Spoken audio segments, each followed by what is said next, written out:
नमस्कार। श्रीमद् वाल्मीकि रामायण अखंड पाठ में आज हम पढ़ने जा रहे हैं अयोध्या कांड से 13वां सर्ग, 13 सर्ग। और हमारा आज का कथा वस्तु है राजा दशरथ का विलाप और कैकेयी से पुनः अनुनय विनय। राजा दशरथ पूरी कोशिश कर रहे हैं कि कैकेयी अपना निर्णय बदल दे। तो आइए प्रारंभ करते हैं आज का पाठ। अतदर्हं महाराजं शयानमतथोचितं ययातिमिव पुण्यान्ते देवलोकात् परिच्युतम् अनर्थरूपा सिद्धार्था ह्यभीता भयदर्शिनी पुनराकारयामास तमेव वरमंगना। त्वं कथसे महाराज सत्यवादी दृढव्रतः मम चैदं वरं कस्मात् विधारयितुम् इच्छसि। महाराज दशरथ उस अयोग्य और अनुचित अवस्था में पृथ्वी पर पड़े थे। उस समय वे पुण्य समाप्त होने पर देवलोक से भ्रष्ट हुए राजा ययाति के समान जान पड़ते थे।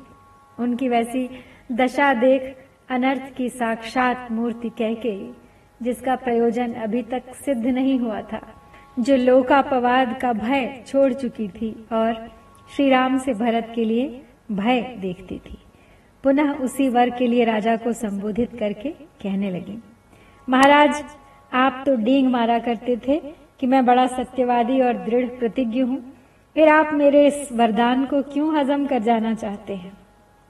एवं उक्तस्तु कैकेय्या राजा दशरथस्तदा प्रत्युवाच ततः क्रुद्धो मुहूर्तं बिभ्रलन्निव मृते मयि गते रामे वनं मनुज पुंगवे हन्ता नार्ये ममामित्रे सकामा सुखिनी भव। स्वर्गे अपि खलु रामस्य कुशलं दैवतैरहं प्रत्यादेशाद्भिहितं धारयिष्ये कथं बत। कैकेय्याः प्रियकामेन रामः प्रव्राजितो वनं यदि सत्यं ब्रवीम्येत तद सत्यं भविष्यति। कैकेयी के ऐसा कहने पर राजा दशरथ 2 घड़ी तक व्याकुलता की सी अवस्था में रहे। तत्पश्चात कुपित होकर उसे इस प्रकार उत्तर देने लगे। बोले, ओ नीच, तू मेरी शत्रु है। नरश्रेष्ठ श्री राम के वन में चले जाने पर जब मेरी मृत्यु हो जाएगी, उस समय तू सफल मनोरथ होकर बस सुख से रहना। हाय, स्वर्ग में भी जब देवता मुझसे श्री राम का कुशल समाचार पूछेंगे, उस समय मैं उन्हें क्या उत्तर दूंगा। यदि कहूं उन्हें वन में भेज दिया, तो उसके बाद वे लोग जो मेरे प्रति धिक्कार पूर्ण बात कहेंगे, उसे कैसे सह सकूंगा। इसके लिए मुझे बड़ा खेद है। तो कैकेयी का प्रिय करने की इच्छा से उसके मांगे हुए वरदान के अनुसार मैंने श्री राम को वन में भेज दिया।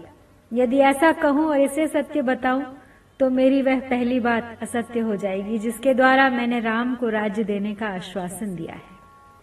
अपुत्रेण मया पुत्रः श्रमेण महता महान् रामो लब्धो महातेजाः स कथं त्यज्यते मया। शूरश्च कृतविद्यश्च जितक्रोधः क्षमापरः कथं कमलपत्राक्षो मया रामो विवास्यते। कथमिन्दीवरश्यामं दीर्घबाहुं महाबलम् अभिराम अहं रामं स्थापयिष्यामि दण्डकान्। सुखानामुचितस्यैव दुःखैरनुचितस्य च दुःखं नामानुपश्येयम् कथं रामस्य धीमतः। यदि दुःखं कृत्वा तु मम संक्रमणं भवेत् अदुःखार्हस्य रामस्य ततः सुखं वाप्नुयाम्। नृशंसे पाप संकल्पे रामं सत्य पराक्रमम् किम विप्रियेण कैकेयी प्रियम योजयसे मम। अकीर्तिर्तुला लोके ध्रुवं परिभविष्यति। तो राजा दशरथ कहते हैं आगे, मैं पहले पुत्रहीन था, फिर महान परिश्रम करके मैंने जिन महातेजस्वी महापुरुष श्री राम को पुत्र रूप में प्राप्त किया है, उनका मेरे द्वारा त्याग कैसे किया जा सकता है। जो शूर वीर विद्वान, क्रोध को जीतने वाले और क्षमा परायण हैं, उन कमल नयन श्री राम को मैं देश निकाला कैसे दे सकता हूँ। जिनकी अंग कांति नील कमल के समान श्याम है, भुजाएं विशाल और बल महान है, उन नयनाभिराम श्री राम को मैं दंडक वन में कैसे भेज सकूंगा। जो सदा सुख भोगने के ही योग्य हैं, कदापि दुख भोगने के योग्य नहीं है, उन बुद्धिमान श्री राम को दुख उठाते मैं कैसे देख सकता हूँ। जो दुख भोगने के योग्य नहीं है, उन श्री राम को यह वनवास का दुख दिए बिना ही यदि मैं इस संसार से विदा हो जाता तो मुझे बड़ा सुख मिलता। ओ पाप पूर्ण विचार रखने वाली पाषाण हृदया कैकेयी, सत्य पराक्रमी श्री राम मुझे बहुत प्रिय हैं, तू मुझसे उनका विछोह क्यों करा रही है। अरे ऐसा करने से निश्चय ही संसार में तेरी वह अपकीर्ति फैलेगी जिसकी कहीं तुलना नहीं है। तथा विलपतस्तस्य परिभ्रमित चेतसः अस्तमभ्यागमत् सूर्यो रजनिभ्यवर्तत। सात्रियामा तदार्तस्य चंद्रमंडल मंडिता राज्ञो विलपमानस्य न व्यभासत शर्वरी। सदैवोष्णं विनिश्वस्य वृद्धो दशरथो नृपः विलला पार्थवद्दुःखं गगनासक्तलोचनः। न प्रभातं त्वयिच्छामि निशे नक्षत्रभूषिते क्रियतां मे दया भद्रे मयायं रचितोऽञ्जलिः। अथवा गम्यतां शीघ्रं नाहमिच्छामि निर्घृणां नृशंसां कैकेयीं दृष्टुं यत्कृते व्यसनं मम। इस प्रकार विलाप करते करते राजा दशरथ का चित्त अत्यंत व्याकुल हो उठा। इतने में ही सूर्यदेव अस्ताचल को चले गए और प्रदोष काल आ पहुंचा। वह 3 पहरों वाली रात यद्यपि चंद्रमंडल की चारु चंद्रिका से आलोकित हो रही थी, तो भी उस समय आर्त होकर विलाप करते हुए राजा दशरथ के लिए प्रकाश या उल्लास न दे सकी। बूढ़े राजा दशरथ निरंतर गर्म उच्छ्वास लेते हुए आकाश की ओर दृष्टि लगाए आर्त की भांति दुखपूर्ण विलाप करने लगे। नक्षत्र मालाओं से अलंकृत कल्याणमयी रात्रि देवी, मैं नहीं चाहता कि तुम्हारे द्वारा प्रभात काल लाया जाए। मुझ पर दया करो, मैं तुम्हारे सामने हाथ जोड़ता हूं। अथवा शीघ्र बीत जाओ, क्योंकि जिसके कारण मुझे भारी संकट प्राप्त हुआ है, उस निर्दय और क्रूर कैकेयी को अब मैं नहीं देखना चाहता। एवं मुक्त्वा ततो राजा कैकेयीं संयतांजलिः प्रसादयामास पुनः कैकेयीं राजधर्मवित्। साधुवृत्तस्य दीनस्य त्वद्गतस्य गतायुषः प्रसादः क्रियतां भद्रे देवी राज्ञो विशेषतः। शून्येन खलु शुश्रोणिमयेदं समुदाहृतं कुरु साधु प्रसादं मे बाले सहृदया ह्यसि। प्रसीद देवी रामो मे त्वद्दत्तं राज्यमव्ययं लभतां सितापाङ्गे यशः परमवाप्स्यसि।